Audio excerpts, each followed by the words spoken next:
간밤에 평안히 주무셨습니까? 함께 기도하시겠습니다. 온 천하와 만물을 창조하시고 지금도 살아계셔서 인간의 생사를 주관하시는 살아계신 우리 아버지 하나님 감사합니다. 지난 한 주간 하나님의 복음 말씀이 증거될 수 있도록 도와주시고 또 하나님을 찾는 영혼들 하나님 말씀 앞으로 인도해 주셔서 하나님의 말씀을 통하여 구원함을 받게 된 것을 인하여 진정 감사드립니다. 우리의 행함이 아니고 우리의 믿음으로 구원을 받았던 저희들, 이제 하나님의 말씀 가운데서 하나님의 몸된 교회에 연합되어서 주님의 신령한 생명과 능력을 공급받고 하나님 앞에 열매 맺는 자로 살아가기를 원합니다. 여태까지 가져왔던 우리의 잘못된 생각들, 또 세상의 가르침들 주님 말씀 앞에 굴복시켜 주시고 우리의 생각과 마음과 행실이 변화되어 하나님 앞에 귀히 쓰임받는 자들이 되게 도와주시옵소서.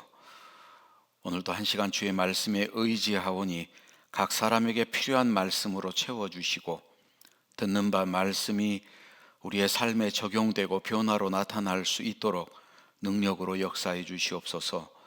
주 예수 그리스도 이름으로 감사하며 기도드렸습니다. 아멘. 성경 에베소서 5장 찾으시겠습니다. 에베소서 5장 8절 9절 신약성경 315쪽입니다. 에베소서 5장 8절 9절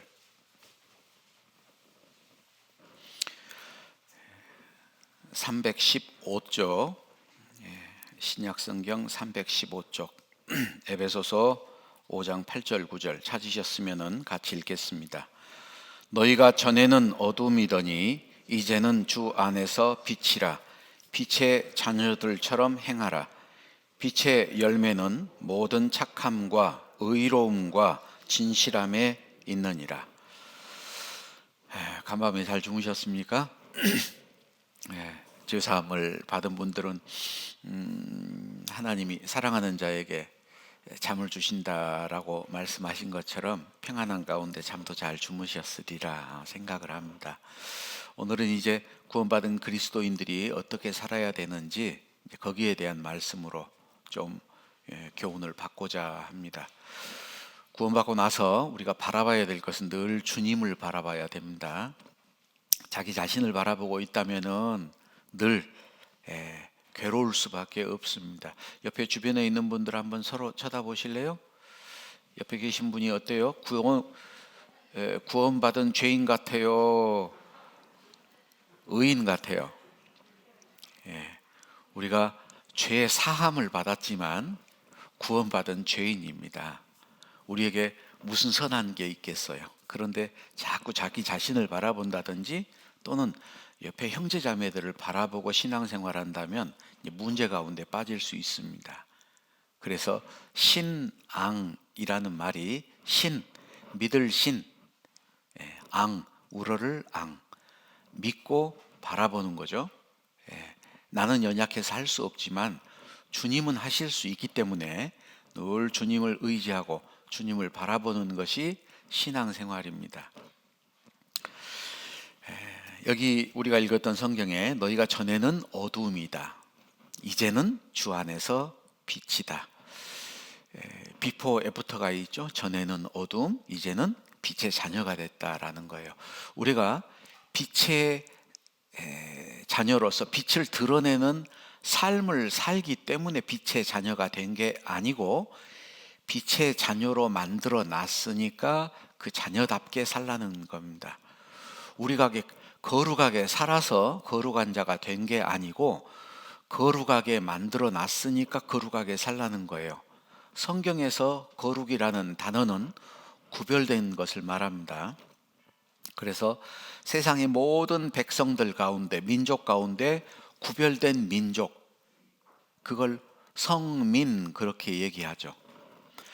세상 모든 사람 가운데서 구별되어 있는 사람들, 그 무리를 성도 그렇게 얘기를 합니다. 세상의 집들 가운데 특별히 구별되어서 있는 집을 성전 그렇게 얘기를 하죠. 그래서 거룩하다라는 것은 구별시켜 놨다라는 거예요. 그래서 구원받은 그리스도인이 거룩한 것은 사망에서 생명으로 옮겨놨기 때문에, 죄를 깨끗이 씻어서 구별시켜 놨기 때문에 거룩한 자가 됐으니까 이제 거기에 걸맞게 살아야 된다. 이게 성경에서의 가르침입니다. 자, 구원받고 나서 우리가 살아가는데 우리는 새로운 피조물이 됐습니다. 고린도후서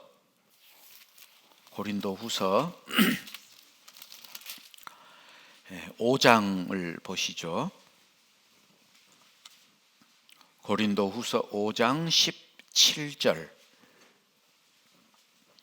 고린도후서 5장 17절 291쪽 신약성경 291쪽 고린도후서 5장 17절입니다. 함께 읽겠습니다. 그런즉 누구든지 그리스도 안에 있으면 새로운 피조물이라. 이전 것은 지나갔으니 보라 새 것이 되었도다. 새로운 피조물이라, 새롭게 만드셨다라는 거예요. 이것은 조금 고쳐서 리모델링 했다는 게 아닙니다. 전혀 다른 생명체로 태어났다라는 얘기예요. 그래서 구원받았다라는 것을 조금 변화됐다라고 생각하면 그건 잘못된 겁니다. 예를 들면 구원받았다라는 증거가 술 끊었다, 담배 끊었다. 구원받지 않은 사람도 자기 건강을 위해서 술도 끊고 담배도 끊어요. 그것이 구원받았다라는 증거가 아니죠. 구원받았다라는 것은 삶의 목적 자체가 완전히 바뀌었다라는 겁니다. 추구하고 사는 것이 다르고 삶의 방식도 달라져야 됩니다. 왜? 이제 새 것이 됐기 때문에. 성경에 몇 가지 장소가 나오는데, 여기 우리가 구원받기 전에 살던 곳을 애굽이라고 설명을 하고 있어요. 애굽. 우리는 구원받기 전에 애굽에서 종노릇을 하고 살았습니다. 애굽, 이집트죠. 이집트 파라오 왕은 마귀의 그림자예요. 우리는 죄의 종노릇하고 살았습니다. 예수님이 이스라엘 백성들에게 진리를 알지니 진리가 너희를 자유케 하리라 말씀하셨을 때 이스라엘 백성들은 우리는 아브라함 자손이다, 누구의 종이 된 적이 없는데 왜 우리에게 자유케 되리라 하느냐. 그때 그들에게 예수님 말씀하셨죠. 죄를 짓는 자마다 죄의 종이니라. 우리는 죄의 종노릇하고 살았어요. 그런데 어떻게 죄의 종에서 해방이 됐느냐? 유월절 어린 양, 그리스도의 피로 말미암아 죄 사함을 받고 죄에서 해방이 됐는데, 해방이 돼서 곧바로 했던 게 뭐냐? 홍해바다를 건넜어요. 이스라엘 백성들이 홍해바다를 건넜습니다. 그것을 성경에서는 바다에서 세례를 받고 라고 얘기하죠. 성령 세례. 우리가 구원받은 것은 성령 세례 받았어요. 구원받은 사람에게 세례를 주라. 왜? 다시는 세상으로 돌아가지 못하고 바로의 군대가 쫓아갈 수 없도록 구별을 시켜놨습니다. 세례라는 것은 안에 미루어진 그 사실을 밖으로 증명해 보이는 거예요. 세례의 의미는 장사 지냈다라는 겁니다. 장사 지냈다. 그래서 죄의 종로로 하던 나는 죽었고 이제 주님과 함께 살 겁니다. 그래서 의의 일꾼으로 주를 위해 살겠습니다. 그게 모든 사람 앞에서 시인하는 것, 그게 세례예요. 그리고 홍해바다를 건너서 그들이 광야에서 신앙생활을 했는데, 여기 사도행전 7장 38절에 시내산에서 말하던 그 천사와 및 우리 조상들과 함께 광야 교회에 있었고, 광야에서 낮에는 구름 기둥, 밤에는 불 기둥을 따라가면서 살았는데, 그 구름 기둥과 불 기둥은 성령을 설명하고 있습니다. 그래서 구름이 머물러 있으면 한 달이든 1년이든 계속 그 자리에 머물러 있고, 구름이 성소에서 떠올라요. 무슨 징조인가요? 이사갈 징조야. 야, 보따리 싸라 빨리. 구름이 떴다. 그래서 구름이 움직이면은 그 구름 뒤를 따라가는, 그게 신앙생활이었습니다. 자, 여기서 한번 생각할 거. 광야에 살던 이스라엘 민족들이 요단강을 건너서 가나안 땅 들어가야 되는데, 광야에서 이스라엘 사람들이 원망을 했습니다. 마실 물이 없다.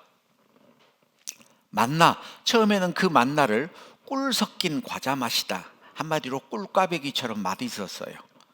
그런데 나중에는 이 박한 식물을 싫어한다.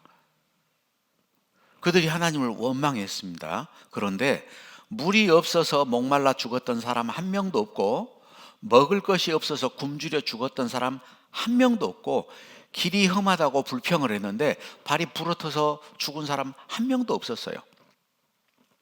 어떤 사람이 다 죽었냐? 원망하던 사람이 다 죽었습니다. 그리고 원망하지 않는 사람만 가나안 땅을 들어갔어요. 여러분들에게 제가 퀴즈 하나 물어볼게요. 죄송합니다. 또 주일 아침부터 퀴즈를 내서. 홍해바다는 몇 번 갈라졌을까요?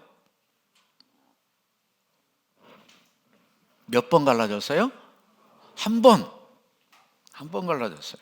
자, 그럼 요단강은 몇 번 갈라졌을까요? 안 갈라졌어요? 요단강이 몇 번 갈라졌을까요? 세 번. 몇 번 갈라졌어요? 세 번 갈라졌어. 세 번. 엘리야가 자기 제자 엘리사를 데리고 갈 때 한 번 갈라졌어요. 그죠? 그리고 엘리야가 승천할 때 겉옷이 떨어진 것을 엘리사가 주워가지고, 엘리야의 하나님은 어디 계십니까? 강을 이리저리 치니까 강물이 갈라졌어요. 그보다 먼저 갈라졌던 것은 여호수아가 이스라엘 제사장들에게 명해서 이스라엘 제사장들이 언약궤를 메고 요단강에 들어가서 서니까 물이 갈라졌어요. 이건 우리에게 굉장히 중요한 교훈을 줍니다. 홍해바다가 갈라지는 것은 하나님이 부시는 기운으로 그저 갈라진 거예요. 하는 게 하나도 없어. 단지 모세가 하나님이 시킨 대로 지팡이를 내밀고 있는 것, 그것 외에는 아무것도 없어요. 그것은 우리가 구원받는 것은 하나님의 은혜로 값없이 구원받는다는 것을 얘기해요. 그런데 하나님이 약속한 가나안 땅, 젖과 꿀이 흐르는 가나안 땅, 하나님의 축복받는 땅에 들어가는 것은 하나님의 말씀을 메고 그대로 순종했을 때 갈라져요. 구원받은 사람도 광야에서 가나안 땅을 들어가야 됩니다. 이건 단회적인 사건이 아니에요. 언제? 하나님 말씀대로 순종할 때 하나님의 약속이 자기 것이 되는 겁니다. 그래서 이것은 우리에게 굉장히 중요해요. 우리가 가나안 땅에 들어가지 않는 한은 늘 여러 가지 시험, 고난 가운데 있어요. 그런데 그런 시험과 고난은 언제 해결이 될까? 온전히 하나님을 의지하고 순종할 때 그 문제가 해결이 됩니다. 해결되고 나면 또 다른 문제가 나와요. 그것도 순종하고 하나님을 의지할 때 해결이 돼요. 그래서 계속해서 우리가 하나님 말씀에 순종하며 요단강을 건너는 것들이 우리 삶 가운데 있어야 합니다. 그런데 구원받기 전과 구원받은 후에 살아가는 방법이 전혀 다르다라는 것, 여러분들이 이것을 꼭 좀 저는 마음에 새겼으면 좋겠어요. 그래서 이 신명기 11장에 이런 말씀이 있습니다. 신명기 11장 10절. 네가 들어가 얻으려 하는 땅은 내가 나온 애굽 땅과 같지 아니하니. 두 개의 땅을 비교하고 있죠. 네가 들어가서 얻으려 하는 그 땅, 가나안 땅은 네가 전에 살던 애굽 땅과는 다르다. 거기서는 애굽 땅에서는 너희가 파종한 후에 발로 물 대기를 채소밭의 댐과 같이 하였거니와. 이게 무슨 말이에요? 이스라엘 땅에서 농사를 지을 때는 나일강을 끌어올립니다. 어떻게? 발로 밟는 펌프질을 해서 물을 끌어올려요. 그러니까 구원받기 전에 세상에서 살아가는 방법은 열심히 살면 돼요. 부지런히 살면 됩니다. 열심히 부지런히. 그래서 자기 노력으로 먹고 살았어요. 그런데 너희가 건너가서 얻을 땅, 가나안 땅, 구원받은 후의 신앙생활은 산과 골짜기가 있어서 하늘에서 내리는 비를 흡수하는 땅이요. 비가 내리는데 비를 저축할 수가 없어요. 다 스며들어 버려요. 그래서 내 하나님 여호와께서 권고하시는 땅이라. 새초부터 새말까지 내 하나님 여호와의 눈이 항상 그 위에 있느니라. 구원받기 전에는 내가 열심히 하면 됩니다. 세상의 방법을 동원하고 자기의 지혜를 동원하고 열심히 부지런히 하면은 괜찮아요. 그런데 구원받은 다음에는 그러지 않는다. 여러분, 이 땅에서 잘 먹고 잘 사는 방법 알려드릴까요? 간단합니다. 성경에 아주 간단하게 얘기하고 있어요. 구원받은 후에 세상을 사는 법. 31절 같이 읽죠. 그러므로 염려하여 이르기를 무엇을 먹을까, 무엇을 마실까, 무엇을 입을까 하지 말라. 이는 다 이방인들이 구하는 것이라. 너희 천부께서 이 모든 것이 너희에게 있어야 할 줄을 아시느니라. 33절은 같이 읽죠. 너희는 먼저 그의 나라와 그의 의를 구하라. 그리하면 이 모든 것을 너희에게 더하시리라. 하나님이 정해놓은 방법이 있어요. 잘 먹고 잘 살 수 있는 방법이 있어요. 구원받기 전에는 네가 채소밭에 발로 물댐같이 했다. 열심히 자기가 노력해서 먹고 살았어요. 그런데 이제는 그러지 않는다. 염려하지 말아라. 무엇을 먹을까, 무엇을 마실까, 무엇을 입을까, 먹고 사는 문제 때문에 걱정하지 말아라. 너희 천부, 하늘의 아버지께서 그걸 다 알고 있다. 그러니까 하나님이 주겠다. 너희에게 더하시리라. 구원받은 후는 보너스로 살아갑니다. 어떻게 하면 주님이 채워주시냐? 먼저 그 나라와 의를 구하면 내가 주님의 나라, 복음이 전해지고 주님의 의, 사람들을 사랑하는, 형제자매들이 사랑하고 연합하고 거듭나지 못한 사람에게 복음을 전하는 그 일들을 하면은, 그리하면 더하시리라. 조건이 있죠. 여보세요. 조건이 있어. 구원받기 전과 구원받은 후는 살아가는 방법이 전혀 달라요. 그런데 사람들이 구원은 받았는데 삶의 방법을 못 바꾸고 있어. 왜? 믿음이 없어서. 어제도 말씀 전하면서 그 얘기했습니다. 너희가 악한 자라도 자식에게 좋은 것 줄 줄 알거든 하물며 천부께서 너희에게 주지 않겠느냐? 여러분, 아버지가 있는 아이하고 아버지가 없는 아이하고 평상시 살아갈 때는 아버지 없는 게 훨씬 편합니다. 간섭 안 하잖아요. 눈치 안 보잖아요. 내 마음대로 살아요. 그런데 아버지가 있으면 먹을 걱정 안 해요. 네. 그러죠? 아버지가 다 해주잖아. 아버지 없으면 그래 자기 마음대로 살 수 있어요. 그러나 자기 먹을 것 자기가 걱정하고 자기가 챙겨야 돼요. 아버지 있는 게 좋아요? 없는 게 좋아요? 있는 게 좋아요. 어려울 때 도와주시잖아요. 보호해 주잖아요. 육신의 아버지도 그런데 너희 천부가 안 하겠느냐. 그래서 구원받은 그리스도인들에게 아주 좋은 약속을 해줬어요. 먼저 그 나라와 의를 구하면 더해주겠다.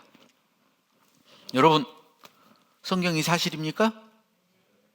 이 말씀도 사실입니다. 그걸 못 믿어. 그러니까 어때요? 구원받았다고 하면서도 옛날 내 방식을 그대로 고집해요. 그게 잘못하는 겁니다. 그래서 세상 방법대로 살다가 다 들어먹는 사람들 봤어요. 나중에 돌아오더라고. 그래서 시행착오하지 마시고 미리 하셔요. 미리.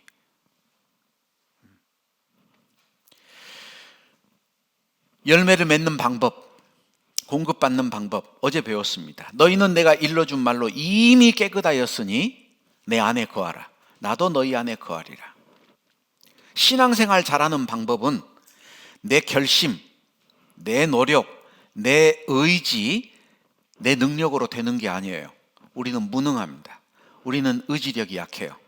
아무런 능력이 없습니다. 그래서 잘 살아갈 수 있는 방법은 뭐냐? 공급받는 거예요. 공급받아. 하나님은 생명과 호흡과 만물을 우리에게 주시죠. 신앙생활 잘 할 수 있는 모든 것도 우리에게 주십니다. 그러니까 공급을 받아서 살아가는 거예요. 있는 자는 받겠고 없는 자는 있는 줄로 아는 것까지 빼앗기리라. 신앙생활에 빈익빈 부익부가 있습니다. 있는 자는 받겠고 더 받습니다. 그래서 점점 성장해요. 어떤 사람은 점점 퇴보합니다. 자, 이제 구원받은 그리스도인들이 신앙생활을 어떻게 할까? 신앙생활하는 방법. 그런데 이제 신앙생활하는데 우리가 꼭 알아야 될 단계가 있어요. 이 에베소서 2장 5절 6절 말씀인데요. 에베소서 2장 5절 6절 함께라는 말이 3번 등장합니다. 같이 한번 읽어보시죠.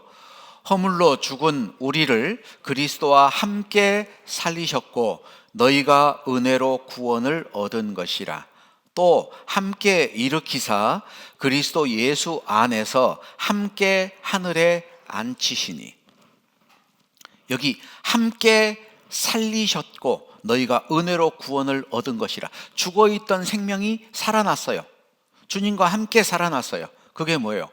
그게 구원받은 거예요. 함께 일으키사. 이제 살아났는데 그 다음에는 살아서 숨쉬는 것뿐만 아니고 함께 일어나서 함께 동행하고 함께 살아갑니다. 그렇게 함께 살다가 어떻게 하느냐? 그리스도 예수와 함께 하늘에 앉히시니 변화돼서 주님 앞에 서게 돼요. 이걸 칭의, 의롭다 함을 얻었다. 주님과 함께 살아났어요. 그리고 성화, 함께 일으키사. 주님과 함께 이 땅에서 주님과 함께 삽니다. 이제는 내가 산 것이 아니요 내 안에 그리스도께서 사신 것이다. 내가 말하는 것이 주님의 얘기를 하고 내가 행동하는 것이 주님의 행동을 하고 점점 주님을 닮아가는 함께 일으키사. 그리고 주님 오실 때 함께 앉히시니 주님과 함께 영광스러운 몸으로 변화가 돼요. 이것을 구원의 3단계라고도 얘기하는데 처음에는 싹이요, 그 다음에는 이삭이요, 그 다음에는 충실한 곡식이다. 그래서 처음에는 싹이다. 영혼 구원받죠? 영혼 구원은 단 한 번 받는 거예요. 온전히 구원받았습니다. 사망에서 생명으로 옮겼어요. 그런다고 우리의 기질까지 변화가 돼가지고 우리가 신령하게 살아가는 건 아니에요. 그것은 변화되는 과정이 있어요. 그래서 성경에 우리가 구원받은 것은 과거 완료형으로 구원을 받았다라고 얘기를 합니다. 로마서 3장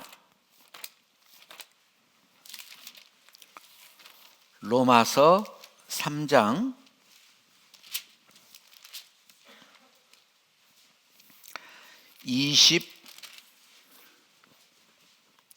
24절.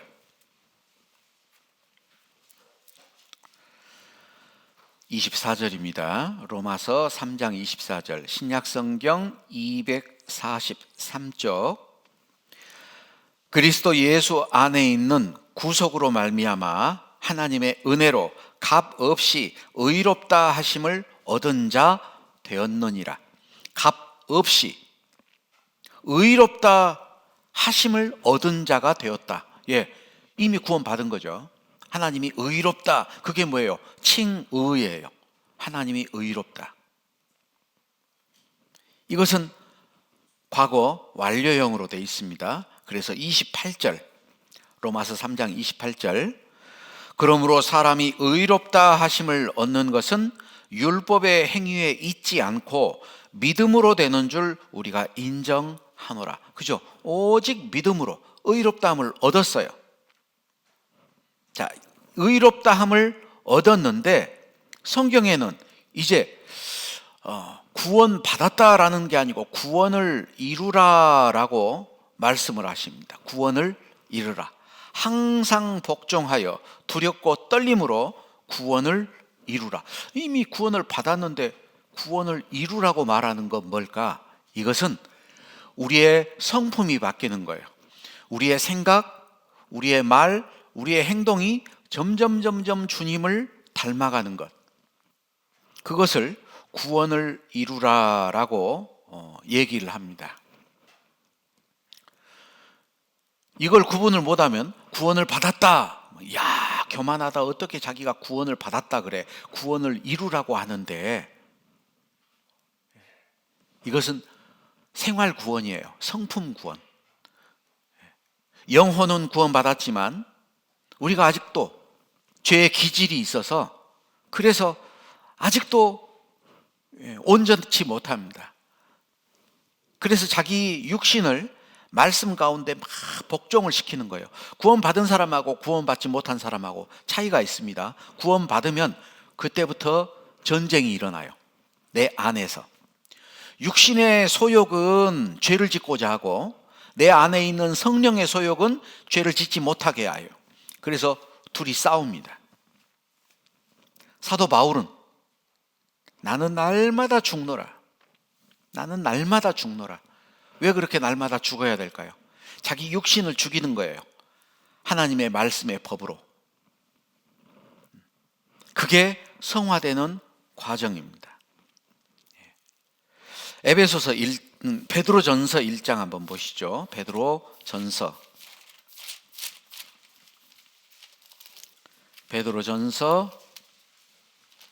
1장 베드로전서 1장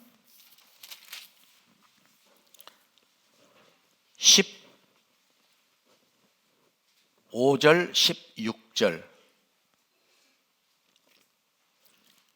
같이 읽습니다.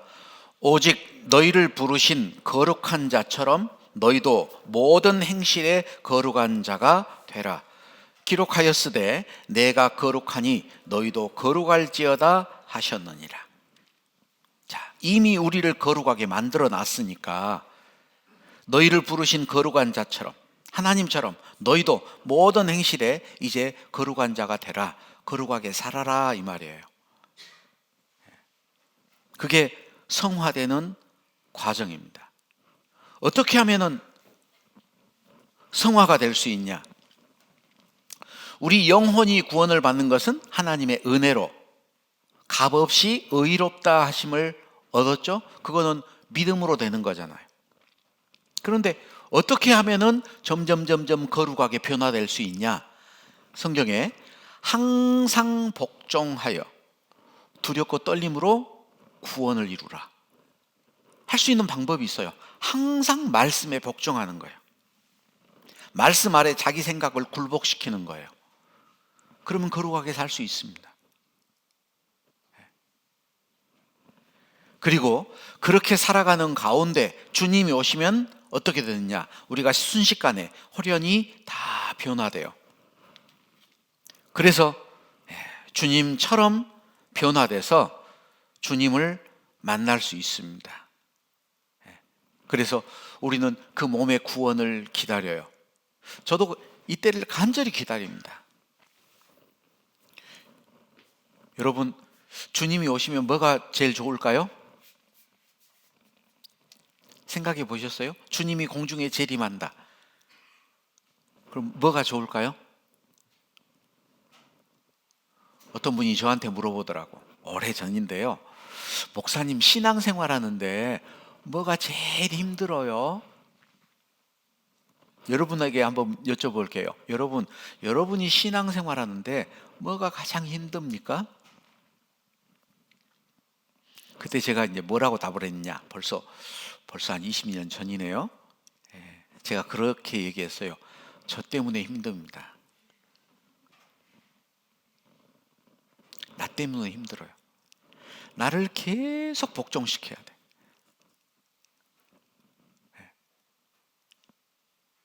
제 안에 괴물이 살거든요. 하나님의 말씀대로 순종하고자 하는 마음도 있는데 불순종하려는 마음도 있어요. 육신의 소욕이 자꾸 올라와. 그러니까 어때요? 싸워야죠. 그런데 주님이 오시면 이 죄의 기질이, 이 육체가 변화돼요. 그때부터는 싸움이 있어요, 없어요? 그때부터는 싸움이 없습니다. 죄를 짓고자 하는 소욕도 다 사라져요. 그래서 늘 평강과 기쁨이 있어요. 천국에는 없는 게 많죠. 예? 고통도 없고 눈물도 없고 싸움도 없고 없잖아요. 늘 기쁨, 늘 행복, 늘 평강. 그때가 오기를 간절히 바랍니다. 육신도 아픈 것도 없겠죠? 그리고 그때는, 지금은 우리가 희미하게 보지만 그때는 얼굴과 얼굴을 대하는 것처럼 주님에 대해서 잘 알 거예요. 그리고 그때는 우리의 모든 지혜나 지식이 하나님처럼 바뀝니다. 모든 것을 알 수 있어요. 우리의 능력도 그렇게 생깁니다. 자, 그래서 이제 영화되는 그 과정까지가 남아 있는데, 이제 성화되는 과정, 신앙생활을 잘해서 주님처럼 변화되기 위해서 우리가 꼭 갖춰야 될 것들이 있어요. 식물이 잘 자라기 위해서는 여러 가지 필요하죠. 햇집도 필요하고 달도 필요하고. 여러분 한번 알아보시죠. 식물이 꽃을 피우고 그리고 결실을 할 때는 낮일까요, 밤일까요?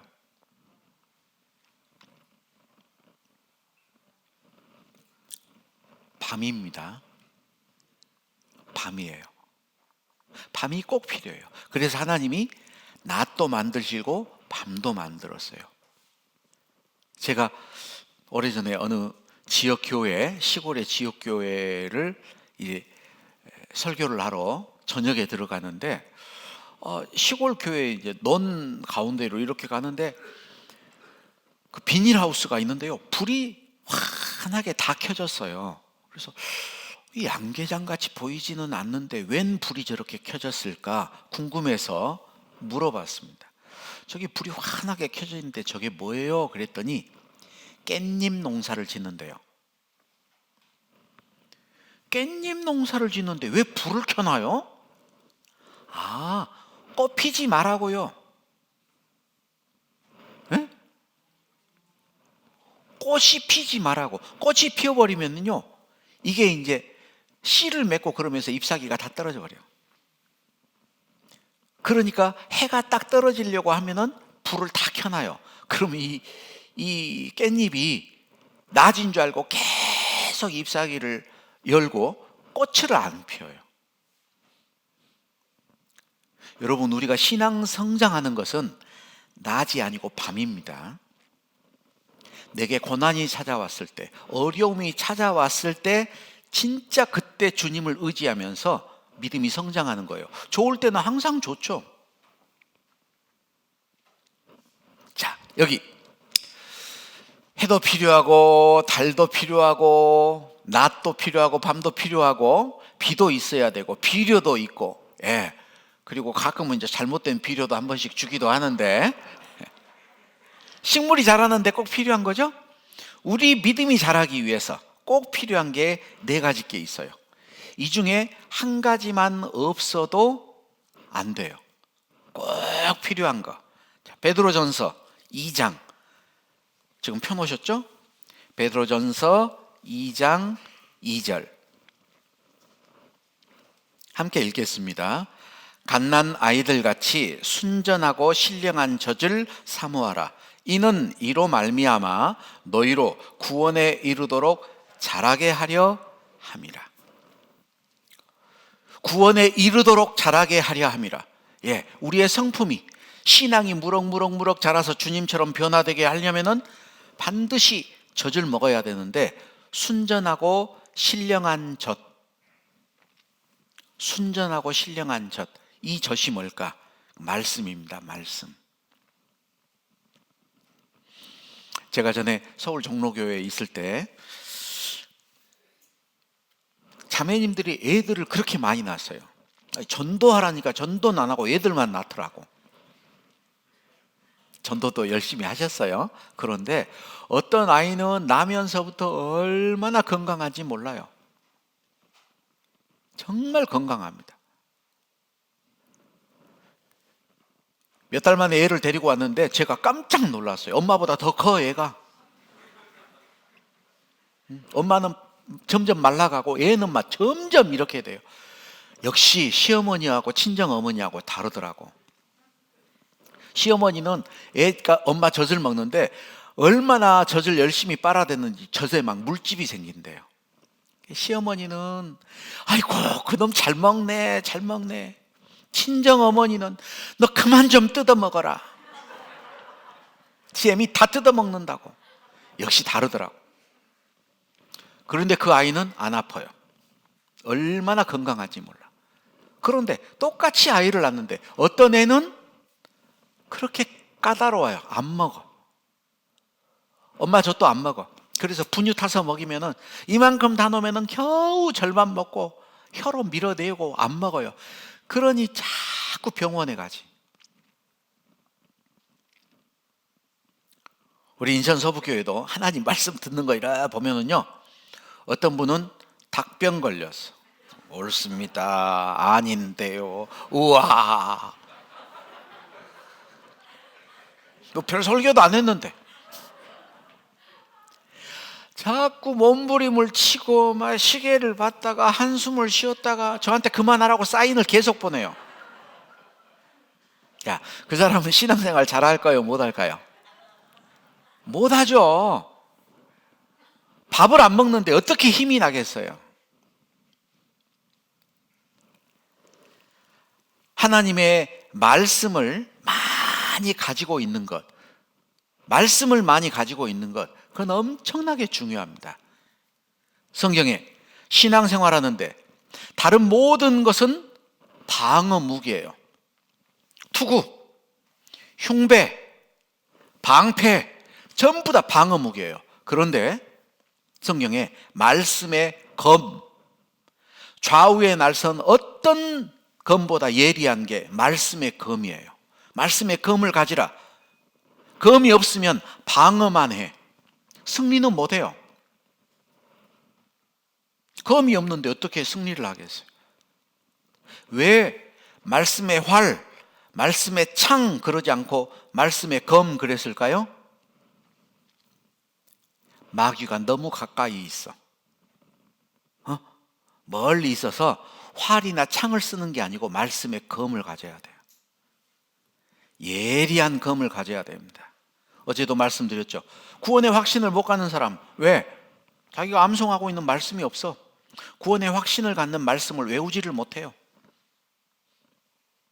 마귀하고 싸우는데 마귀가 공격이 오면 그 말씀이 어디 있더라 몰라. 적하고 싸우는데 실탄도 종류가 많습니다. 밤중에 내가 어디로 쏘는지 알 수 있는 탄도 있어요. 빵 쏘면은 야광탄, 빨간 불이 쫙 가요. 아, 내가 지금 어디를 쏘고 있구나 알 수 있죠? 보통 탄도 있지만 철을 뚫고 들어가는 철갑탄도 있어요. 탄 종류가 여러 가지 있어야지 전쟁 때 쓸 거 아니에요. 말씀은 무기입니다. 주의 말씀은 곤란 중에 위로라. 주의 말씀이 나를 살렸나이다. 예. 제가 전에 교직에 있을 때 이제 그 학교가 여러 개 학교가 한꺼번에 학원으로 모여 있어요. 그래서 여중에 있다가 여고로 옮겨갔어요. 그런데 여고로 옮겨갔는데 그 학원 내에서 이제 5년에 한 번씩 이동을 하거든요. 옮겨갔는데 그 방송실을 제가 담당을 했어요. 그런데 방송실은 방송 기자대도 있고 그런데 선생님들이 거기 들어와서 막 담배를 피고 떠들고 휴게실이 돼버렸어. 기자재가 엉망이에요. 그래서 그 교장선생님이 저한테 이제 방송실을 좀 정비를 하고 이렇게 해가지고 거기서 중계 방송도 하고 그렇게 할 수 있도록 좀 꾸며달라. 그래서 이제 장비를 새로 구입하고 그 설비를 갖추고 그러면서 아침에 직원들 모이는 직원조회에서 그런 얘기를 했습니다. 앞으로 방송실에 용무가 없는 분들은 좀 출입을 삼가해 주시고 방송실 안에서 흡연하는 일은 좀 금해달라고. 그 말이 끝나고 이제 직원회의가 끝났어요. 그랬더니 제 앞에 와가지고 어디서 굴러먹던 뼈다귀 같은 놈이 와서 뭐를 이러네 저러네 하고 온갖 욕설을 하는 거예요.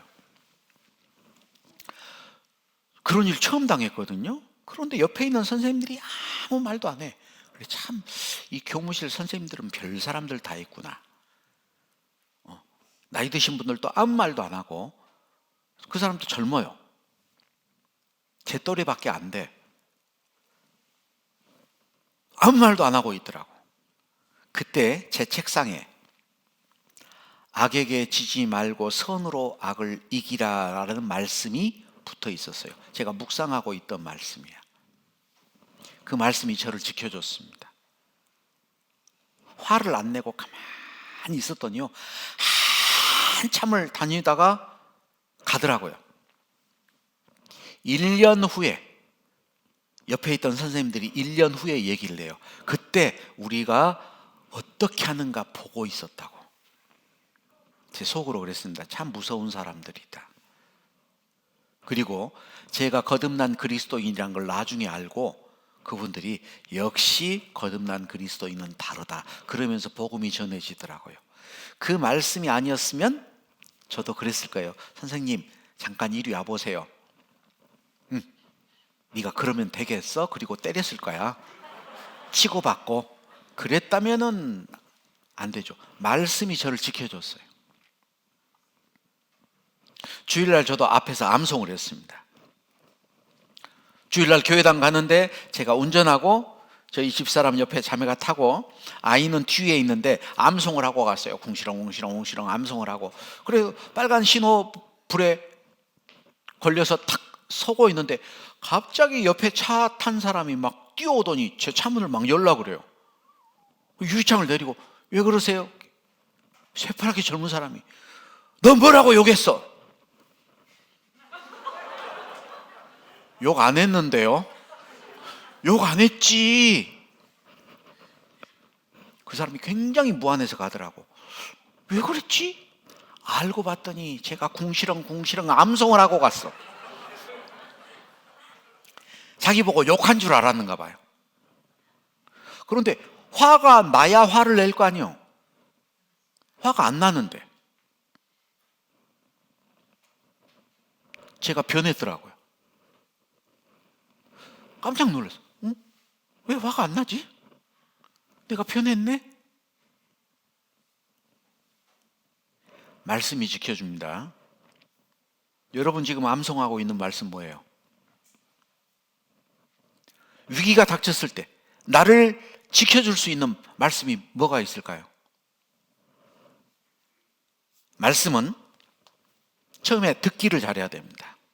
믿음은 들음에서 난다 그랬어요.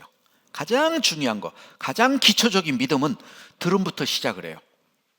하나님의 말씀을 잘 들어야 됩니다. 전파하는 자가 없이 어찌 깨달을 수 있으리요. 그래서 하나님은 교회에 말씀을 전하는 자들을 세웠어요. 하나님의 말씀을 전하는 자. 그래서 설교 말씀을 빠지지 않고 잘 들으셔야 돼요. 주일 말씀도 듣고 수요 말씀도 듣고 서울중앙교회 수요 말씀도 듣고, 그죠? 말씀을 많이 들으셔야 됩니다. 말씀을 듣는 이유는 지식으로 듣는 게 아니고 그걸 자기 삶에 적용시키려고 듣는 거예요. 처음에 한 3년 정도는 말씀을 잘 듣기만 해도 신앙이 자랍니다. 그런데 3년 지나고 나면 듣기만 해서는 신앙이 안 자라요. 뭘 해야 되냐? 자기가 읽고 묵상을 해야 자라요. 구원받고 세월이 지났는데 1년, 2년, 3년, 4년, 10년이 되고 20년이 돼도 신앙이 성장하지 않고 그대로 있는 사람들이 있어요. 어떤 사람인 줄 아세요? 자기가 직접 말씀을 읽고 묵상하지 않는 사람은 신앙이 더 이상 안 자라요. 자기가 직접 읽어야 됩니다. 그래서 성경을 읽을 때 색연필 가지고 복음에 대한, 예수님 피에 대한 얘기가 나오면 빨갛게 칠하고, 하나님의 율법에 대한 얘기, 하나님의 명령이 나오면은 파랗게 칠하고, 고난에 대한 것들, 그런 상급에 대한 것 나오면은 황금색, 노랗게 칠하고, 신앙 성장에 필요한 그런 말씀들이 나오면은 초록색으로 칠하고, 하나님의 사랑에 대한 그런 말씀이 나오면은 핑크색으로 칠하고, 죄에 대한 말씀들이 나오면은 그는 주홍같이 주황색으로 칠하고. 그래서 성경을 보면 알록달록하게. 성경 깨끗하면 안 됩니다. 하나님이 깨닫게 해주시는 연관되는 말씀이 있으면 그것도 찾아가지고 거기다 적기도 하고, 그리고 조그맣게 카드 마련해서 자기가 들었던 말씀 묵상해서 적어놓기도 하고. 제가 어느 교회에 있을 때 그 한 부부가 있었어요. 정말 제가 존경하는 부부입니다. 나이도 어려요. 얼마나 열심히 복음을 위해 사는지 몰라. 그분이 구역장을 해요. 그 구역이 1년 만에 2개 구역, 3개 구역으로 막 늘어나요. 복음이 잘 전해져서. 그런데 그 구역장님은 주일 모임이 끝나면은 구역 임원들하고 항상 남아서 4분이 같이 교제를 해요. 그런데 교제를 한 30분 하는 게 또 아니고 1시간, 2시간을 해. 무슨 교제가 저렇게 매주마다 많을까? 봤더니 기도하는 거예요. 구역 식구들을 놔두고 기도하고, 그리고 신방을 다녀요.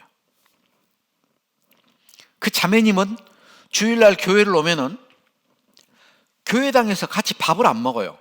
그리고 꼭 밑에 가서 떡을 사 먹어. 1층에 떡집이 있었거든요. 야, 저 자매는 진짜 떡을 좋아하는구나. 그런데 그 떡집이 망했어요. 그리고 김밥집이 들어왔어. 그때부터는 또 가서 김밥을 사 먹어. 왜? 전도하려고. 기어이 전도하더라고.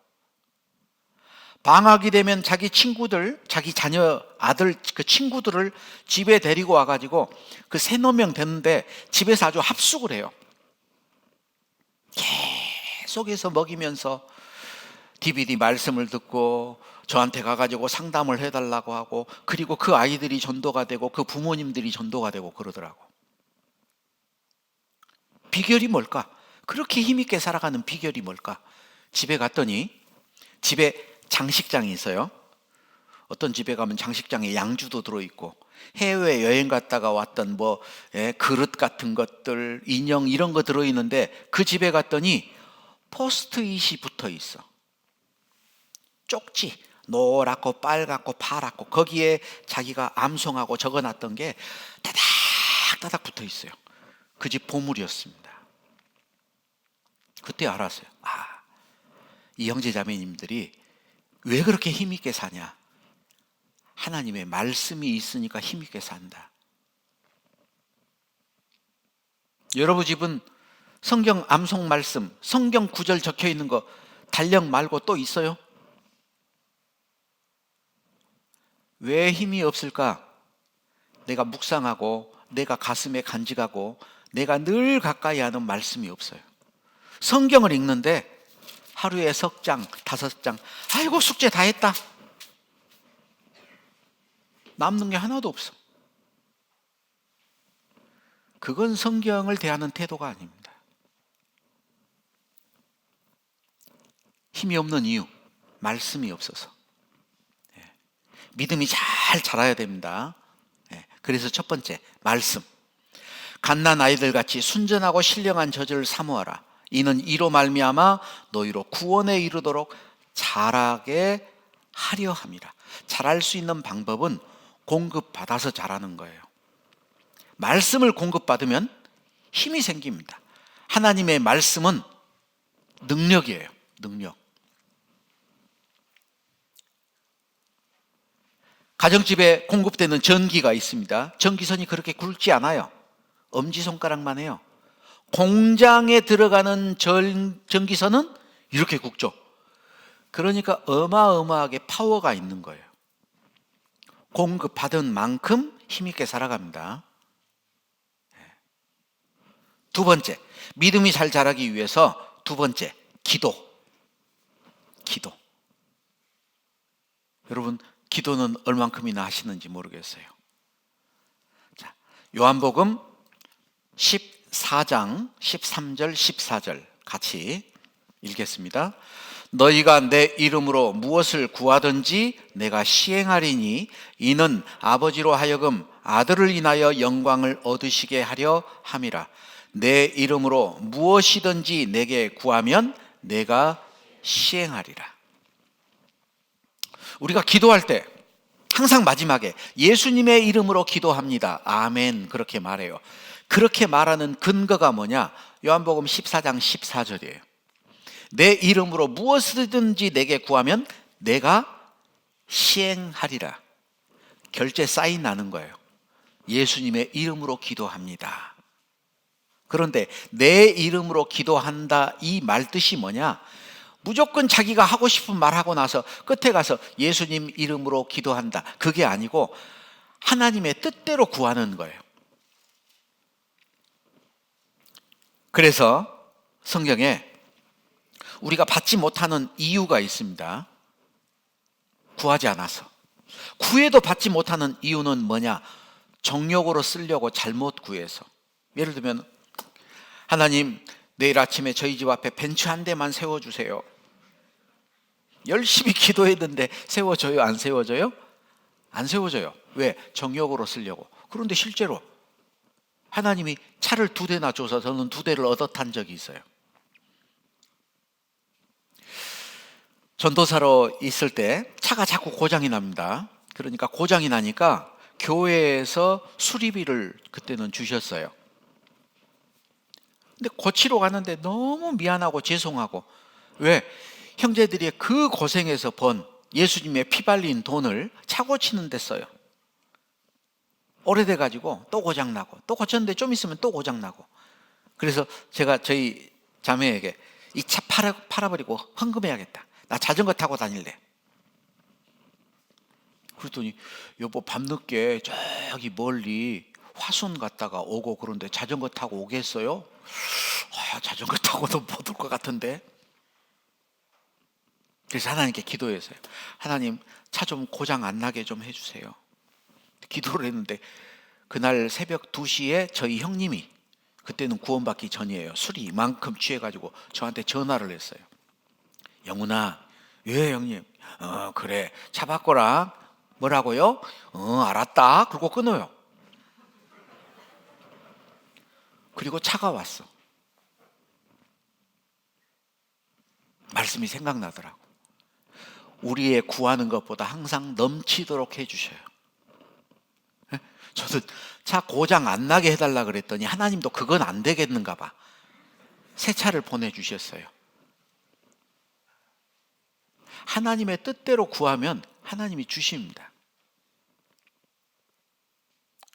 어떤 한 사람이 죽어서 천국을 갔습니다.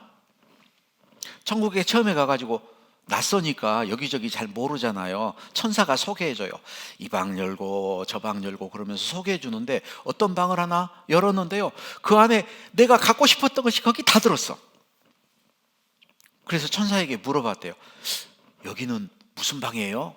아, 이 방은 당신에게 주려고 하나님이 선물을 준비해 놓은 방이에요. 아니, 그럼 내가 살아있을 때 좀 주지. 왜 안 줬어요? 당신이 달라고 안 했잖아요. 네. 구하라 그랬어요. 구하라. 그러면 주실 것이요. 하나님께 구하는 게 구체적인 기도가 필요합니다. 자, 그래서 어떤 분들은 신앙생활을 여러 해 했다는데 기도하는 법을 모르겠다는 분들이 있어요. 어떻게 기도할까? 첫 번째,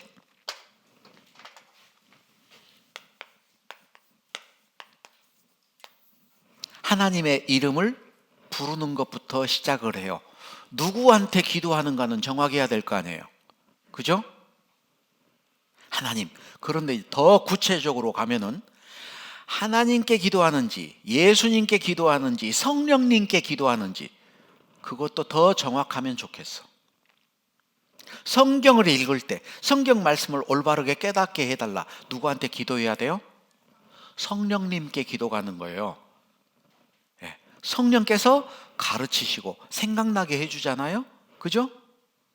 성령의 감동이 없으면 성경을 올바로 깨달을 수 없잖아요. 그죠? 그래서 첫 번째, 이름을 부르는 거, 하나님의 이름을 부르는 것부터 시작을 합니다. 두 번째, 부르고 나서 해야 될 게 뭐냐? 감사. 하나님께 감사할 게 많아요. 여러분 오늘 하나님께 감사하셨어요? 예? 감사할 게 뭐가 있지? 예. 감사할 걸 안 해보면은 감사해야 된다는 것도 몰라. 감사할 게 없는 것 같아. 여러분 오늘 당연히 살아서 여기 오셨어요? 아니요. 내가 살아있다는 것 자체도 감사합니다. 두 다리 멀쩡해서 걸어오셨죠? 오고 싶은데 누워 계시는 분도 많아요. 지금 귀 잘 들리죠? 그죠? 눈 잘 보죠? 밥 잘 드시죠? 감사 할아버지가 있으세요. 그 할아버지 별명이 뭐냐? 감사 할아버지. 하도 하나님 감사합니다, 감사합니다. 그러니까 사람들이 조롱하면서 아이고 저 감사 할아버지 간다. 그런데 그 할아버지가 하루 종일 돼지고기를 한 건 떠가지고 이러가 탁 걸려 넘어졌어요. 고기가 툭 떨어졌는데 옆에 개가 물고 도망가 버렸어. 그러니까 옆에 있던 사람이 막 웃으면서 할아버지 그것도 감사해요? 할아버지가 그래, 나는 그래도 아직 입맛은 안 잊어버렸어. 제가 미국에서 감사했던 적이 있어요. 미국은 이제 이동하려면 비행기를 많이 타고 가는데 오이고 제 옆에요 이런 아주머니가 앉아. 팔걸이 딱 오려놓고 앉았는데 제 의자 절반은 넘게 앉았어. 제가 얼마나 감사했는지 몰라요. 하나님, 이 여자가 제 아내가 아닌 걸 감사합니다.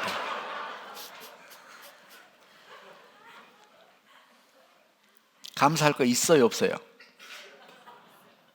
어느 목사님 저녁에 강도를 만났습니다. 있는 거 다 빼앗기고 두들겨 맞아가지고 병원에 누웠어요. 그 목사님이 감사했어요. 하나님, 제가 그 강도가 안 되고 목사가 돼서 이렇게 뺏기고 맞은 거 감사합니다. 감사할 거 있죠?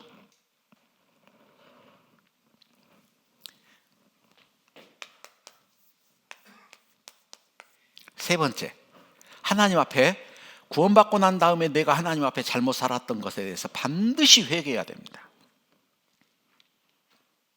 그러지 않는다면 그 기도도 가증하다 그랬어요. 그리고 하나님 앞에 내가 구할 것이 있어요. 내가 필요한 것. 물질적인 필요한 것도 있겠죠? 신앙적으로 필요한 것도 있을 거예요. 지혜가 부족하거든 후히 주고 꾸짖지 않는 하나님께 구하라 그랬어요. 여러분 봉사하면서 세상 가운데 살면서 자꾸 실수합니까? 이유가 뭔지 알아요? 기도하지 않아서, 하나님의 지혜를 구하지 않아서 어리석어서 그런 거예요. 지혜를 구하셔야 됩니다. 그래서 하나님 앞에 내가 간구하는 것들이 있어요. 간절히 구하는 것. 그것도 내 육신만을 위해서가 아니고 주님을 위해서 필요한 것들. 우리 가족들의 건강 필요하죠. 왜? 주님을 위해서 열심히 살기 위해서는 우리가 건강해야 됩니다. 왜? 주님을 위해 열심히 살기 위해서는. 먹든지 마시든지 무엇을 하든지 하나님의 영광을 위해 살기 위해서 우리는 필요한 것들이 있어요. 그리고 도고, 남을 위해서 기도하는 거예요. 어떤 사람은 이런 것을 중보라고 얘기하는데, 중보라는 말은 잘못된 겁니다. 중보자는 오직 예수님밖에 없어요. 우리는 도고, 남을 위해서 기도. 말씀 전하시는 분들, 교회 일꾼들, 여러 사람들 있잖아요. 형제 자매들 기도 부탁하잖아요. 기도해 줘야죠. 그죠? 그리고 내가 전도하는 사람들, 그 사람들 영혼을 위해서 기도하는 것. 그리고 마지막에 또 예수님의 이름으로 기도합니다. 아멘. 하나님의 이름을 부르고 아멘. 그렇게 될 것을 믿습니다. 전적으로 동의합니다. 그런 뜻이에요. 그래서 기도에는 이런 내용들이 들어갑니다. 그런데 기도할 때 어떻게 하는 게 좋냐? 적어놓고 기도하세요. 제목을 적어놔. 그래서 구원받은 후에는 일기장은 아니어도 기도 수첩은 있으면 좋아요. 아마 서적부에 가면 기도 수첩이 있을 수도 있어요. 아니면 자기가 기도 수첩을 만드세요. 그리고 그 기도를 시작을 했으면 몇 년, 몇 월, 며칠에 그 기도를 시작했는지 적어놓고 기도를 시작하셔야 돼요. 왜? 잠깐 기도하다가 나중에는 까맣게 잊어버려요. 그리고 기도했던 것이 실제로 이루어졌는데도 감사하지도 않아. 어떤 분들 그러죠. 자동차 운전할 때 시작할 때 기도해요. 사고 없이 무사히 도착하게 해달라고. 도착해서는 잊어버려.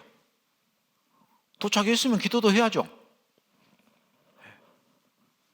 그래서 수첩을 적어놓고 기도를 하세요. 어떻게? 적어놓고 보고 그 다음에 눈 감고. 눈을 감는 이유는 집중하기 위해서. 그런데 소리를 내시는 게 좋습니다. 자기만 들릴 정도로. 왜? 눈 감고 가만히 있으면 딴 생각해요. 그래서 제목을 보고 눈을 감고 소리를 내서, 그리고 또 하나 제목 보고 또 눈 감고 소리 내서. 안 적어놓고 기도하니까요, 끝에 가서 예수님 이름으로 기도합니다 아멘 해놓고 또 생각이 나니까 또 기도를 하고, 아멘 해놓고 또 생각나니까 이 기도도 빠졌네 또 하고 그러더라고. 그래서 그렇게 기도하면은 참 좋습니다. 기도는 하나님의 능력을 끌어내는 거예요. 여러분에게 대통령이 전화번호 주면서 필요할 때 전화하세요, 도와드릴게요. 그 사람 백 좋아요, 안 좋아요? 백 좋죠. 명품 백이죠. 대통령이 도와준다는데. 구원받은 그리스도인은 하나님께 기도하면 하나님이 도와준다고 약속했는데 왜 기도를 안 하냐고. 기도하십시오. 그리고 믿음이 잘 자라기 위해서 우리가 꼭 해야 될 게 뭐냐? 교제예요. 교제라는 것은 구원받은 그리스도인들이 함께 모여서 교제하는 걸 말하는데, 그 교제 가운데는 주님이 계십니다. 고린도전서 1장 9절 여기 적어놨습니다. 같이 읽겠습니다. 너희를 불러 그의 아들 예수 그리스도 우리 주로 더불어 교제케 하시는 하나님은 미쁘시도다. 우리가 함께 교제할 때 그 안에 누가 계시냐? 예수 그리스도가 계셔요. 주님이 계시는 교제예요. 그러니까 아이고 오늘 교제는 별로 안 좋아, 오늘 교제는 좋더라, 그게 잘못된 말이에요. 주님과 함께 교제하는데 무슨 교제가 안 좋고 무슨 교제가 좋고 그래요?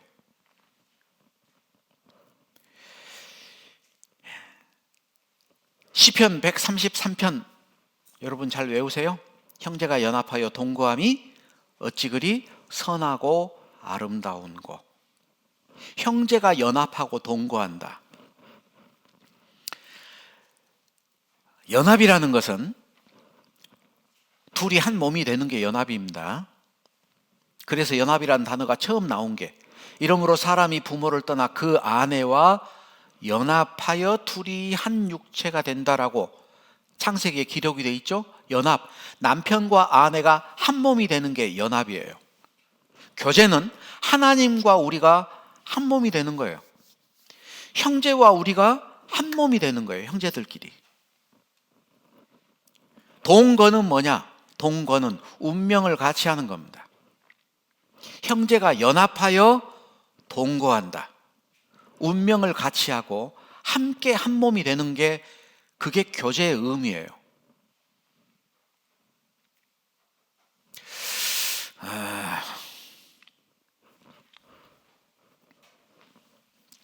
죄송합니다. 형제 이쪽으로 좀 나와보실래요? 목사님 이쪽으로 나와, 두 분.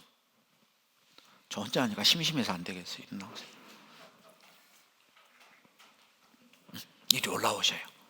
이리 올라오셔요. 이쪽 위로. 예, 두 분 다. 저쪽을 보시고. 자. 자. 형제님은 이렇게 해서 생겼어요. 옳지. 봉사회장님은 이렇게. 계속 그렇게 하셔야 돼요. 교회에는 두 가지 모습이 있어요. 한 분은 서빙하는 것, 웨이터. 손님을 대접하죠. 저분은 손님이에요. 웨이터, 물 줘. 교회에는 두 가지 모습이 있습니다. 섬기러 나오는 분이 있고 섬김을 받으려고 나오는 분이 있어요. 죄송합니다. 사실은 아닌데. 자, 여러분은 섬기려고 왔어요? 섬김을 받으려고 왔어요? 우리 인천교회 형제자매들이 섬기는 분이 많아야 될까요? 섬김을 받는 분이 많아야 될까요? 교회에서 섬김을 받을 수 있는 분은 주님밖에 없어요. 서로 종노릇하라. 인사는 누가 먼저 해야 돼요?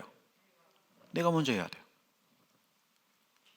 우리 은장의 어르신들도 계시는데, 은장의 어르신들 집에서는 청소 다 하죠? 시장 다 보고 밥 다 하죠? 근데 교회 와서는 아무것도 안 한다. 잘못된 거예요. 집에서 걸레 깨끗하게 빨아서 말려서 교회당 오면 물이라도 적셔서 이렇게 닦아. 예, 자기가 좋아요. 자, 두 분 수고하셨습니다. 고맙습니다. 손님과 주인 차이가 있어요. 호텔에 들어갔습니다. 히터가 안 나와요. 추워 죽겠어. 그럼 어때요? 항의하죠? 왜 여기 이렇게 이 호텔 이래요?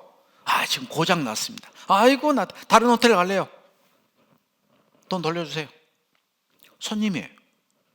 주인은 어떻게 해요? 고치려고 그러죠. 그죠?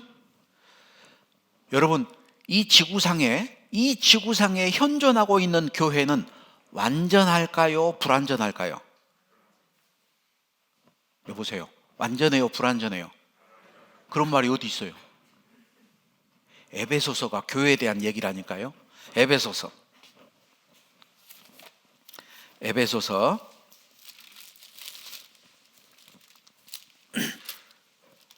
2장입니다.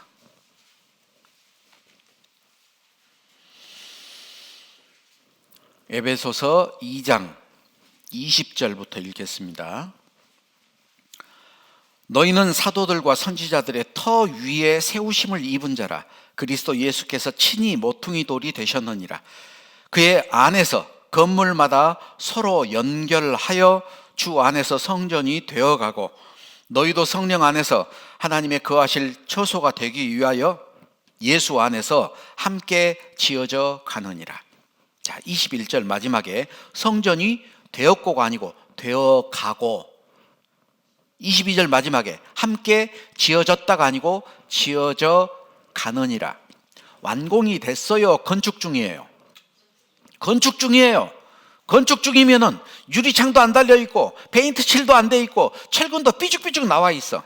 볼품 없어요. 교회가 완성되는 것은 주님이 오실 때 완성이 됩니다. 그 안까지는 교회에 부족한 게 있어요. 그런데 교회에 실망해. 왜? 교회가 완전하다고 기대를 해요. 아이고, 뭐 이런 교회가 다 있어. 떠나요. 그게 무지입니다. 무지. 그게 손님입니다. 여러분은 손님이 아니잖아요. 우리가 손도 아니고 객도 아닙니다. 하나님의 동일한 시민이고 성도인데 섬기려고 오는 사람은 행복해요. 제가 전에 있던 교회마다, 지금은 코로나라서 그러지 않은데요, 이제 조금 있으면 그렇게 될 거예요. 주일 아침이면 장이 섭니다. 장이 서요. 그런데 공짜야. 공짜. 카페에는 종이 매달려 있어요. 딸랑딸랑 소리가 자꾸 나. 딸랑딸랑 무슨 소리냐? 종을 치면은 내가 쏜다 그 말이요.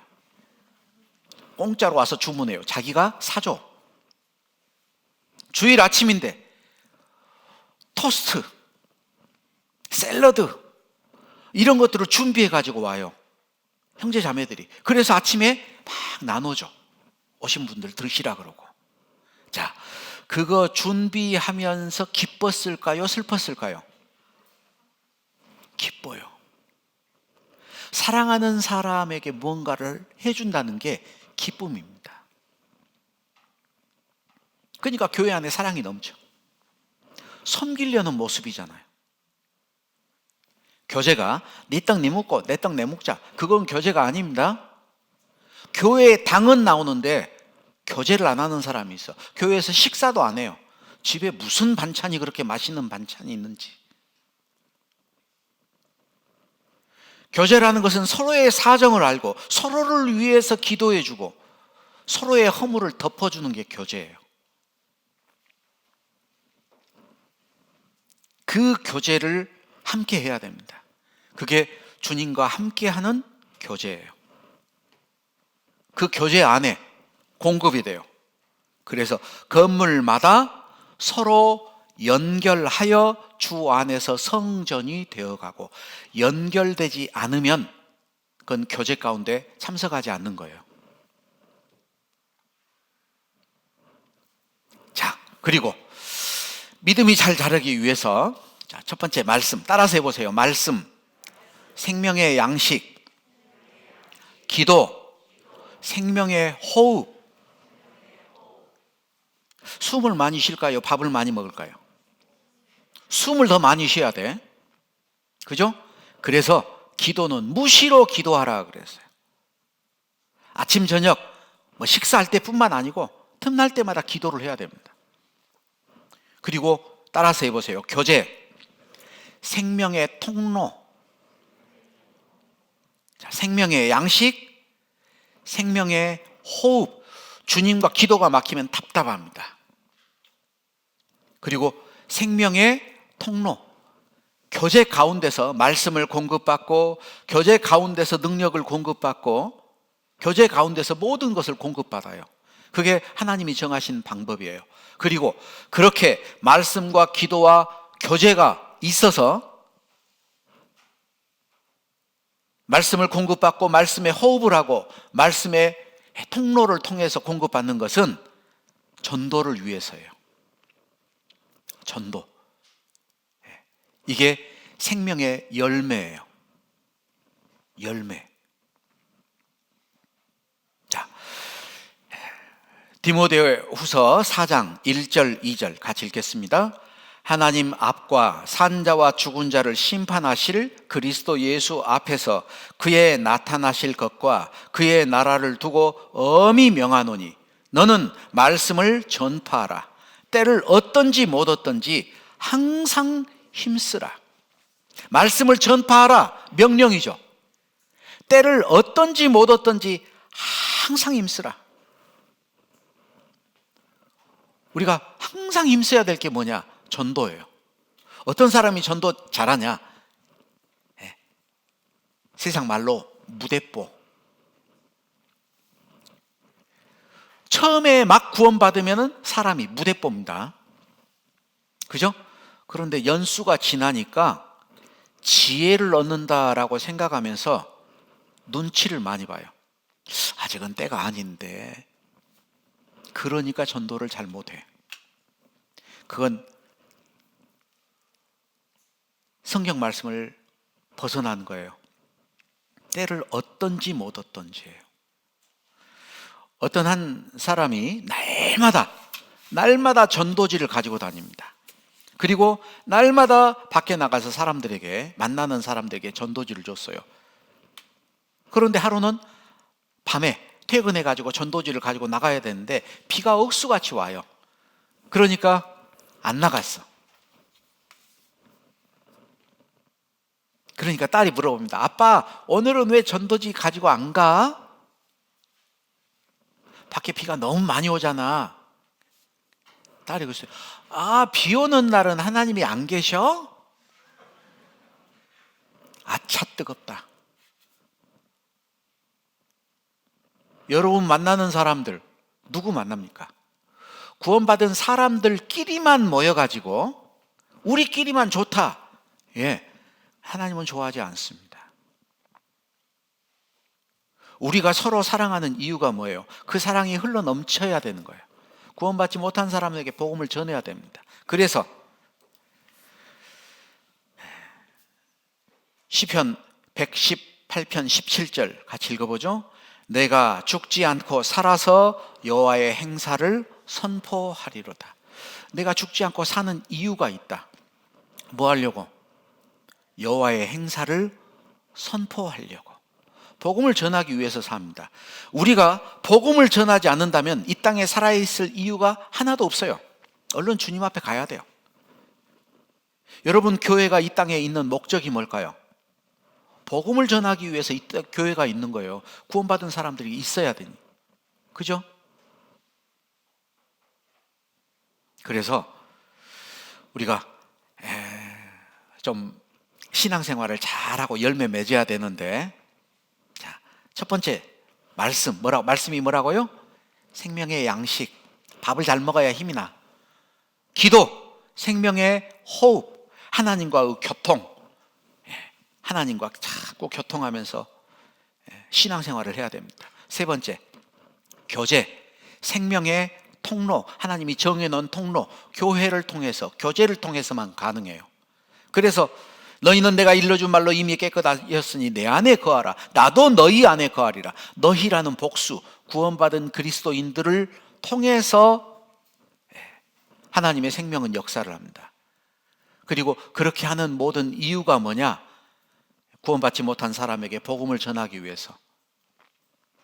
제가 성경에 나타난 많은 사람들 가운데 정말 부러운 사람이 있어요.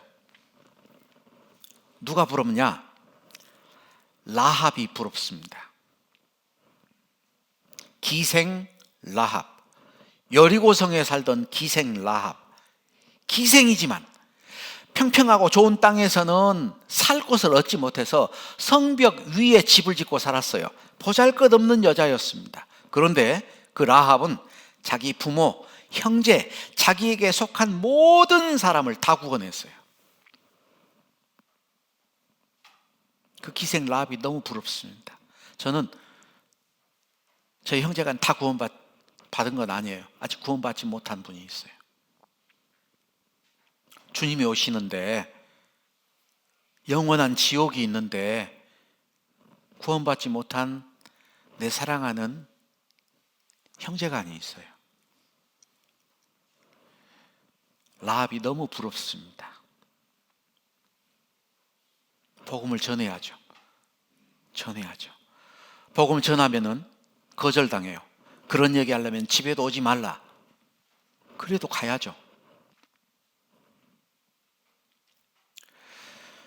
38년 된 중풍 병자, 베데스다 연못에 있었습니다.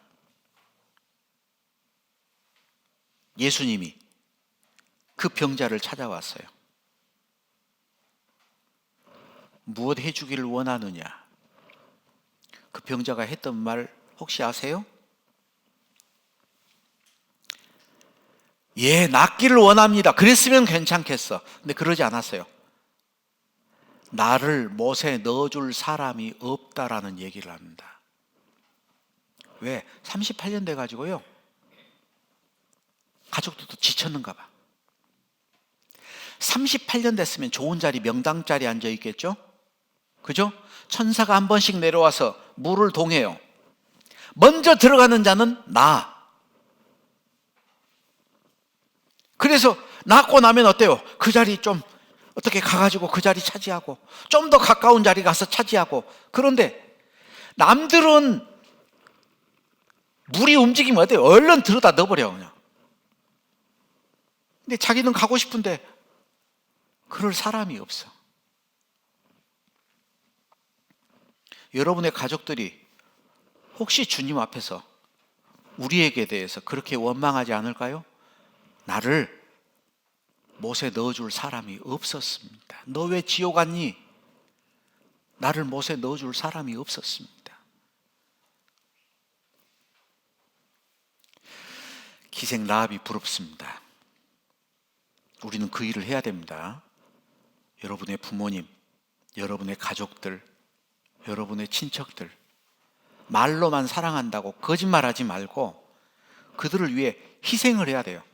예수님 말씀하셨습니다. 누구든지 나를 따르려거든 자기 십자가를 지고 날마다 나를 좇을 것이라. 자기 십자가가 나를 위해서 짊어지는 건 십자가가 아니에요. 예수님이 십자가를 지셨던 것은 우리의 죄와 허물을 담당하고 가셨잖아요. 내가 져야 될 십자가는 나를 모욕하고 나를 핍박하고 나를 저주하고 주님의 말씀을 받아들이지 않는 그 사람들의 죄를 내가 담당하고 가는 게 십자가예요. 왜 복음 전하기 싫냐? 가서 조롱받으니까? 예수님이 그래서 십자가 안 졌으면 우리는 다 지옥 갔습니다.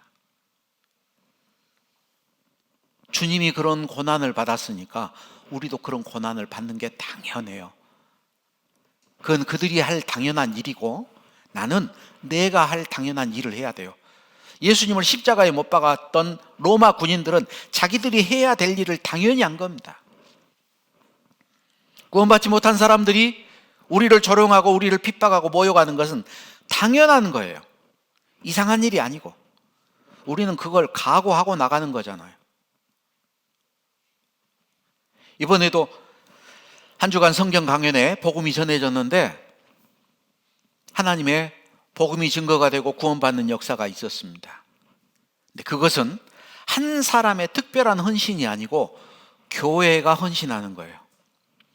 그게 다 함께 해서 한 영혼들이 구원을 받는 겁니다.